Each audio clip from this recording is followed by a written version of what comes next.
Hi friends, welcome to my channel poem and stories. ஒரு வருஷன்றது 12 மாதம். அந்த 12 மாதமும் ஒரே மாதிரி இருக்கிறதில்ல. கிளைமேட் அடிக்கடி மாறிட்டே இருக்கும். அதில் ஏப்ரல் மந்த் ரொம்பவே ஃபேமஸ்ன்னு சொல்லலாம். அதுக்கு காரணம் ஸ்ப்ரிங் சீசன் தான். எல்லா மரங்கள்லேயும் பூ பூக்கும், கிளைமேட் ரொம்ப மிதமாக இருக்கும்.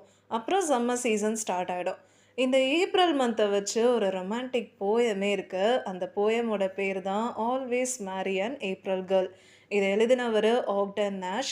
இவரோட போயம் எல்லாமே ரொம்ப ஷார்ட்டாக கிளவராக இருக்கும். இந்த போயம் மிட் 20th செஞ்சுரியில் பப்ளிஷ் ஆச்சு. ஒரு அழகான மெசேஜ் ரொம்ப பிளேஃபுல்லாக இந்த 8 வரிகளில் இவர் சொல்லியிருப்பார். லிட்ரேச்சரில் ஏப்ரலுக்கு ஹோப், ரீபர்த்னு பல அர்த்தம் இருக்குன்னு சொல்லுவாங்க. இந்த போயமோட மீனிங் என்ன தெரியுமா? முதல்ல தனக்கு பிடிச்ச மாதிரி ஒரு நல்ல பொண்ணு தான் எனக்கு கேர்ள் ஃப்ரெண்டாக கிடச்சிருக்கான்னு ஸ்பீக்கர் சந்தோஷப்படுறாரு. இவரோட கேர்ள் ஃப்ரெண்டை ஏப்ரல் மந்தோட கம்பேர் பண்ணுறாரு. அதாவது எப்படி ஏப்ரல் மாதத்தில் வெயிலும் அடிக்கும், சடனாக குளிரவும் செய்யும், திடீர்னு சின்னதாக மழை பெய்யும். இதே மாதிரி தான் இவரோட கேர்ள் ஃப்ரெண்ட் சம்டைம்ஸ் ரொம்ப ஹாப்பியாக இருப்பாங்க, இல்லைன்னா திடீர்னு சோகமாயிடுவாங்க. இவங்களோட இந்த நேச்சர் தான் ஸ்பீக்கருக்கு ரொம்பவே பிடிக்கும்.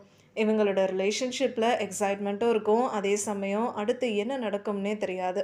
இந்த மாதிரி ஒரு எமோஷ்னல் வெரைட்டி இருக்குன்னு ஸ்பீக்கர் சொல்லிட்டு இருக்காரு.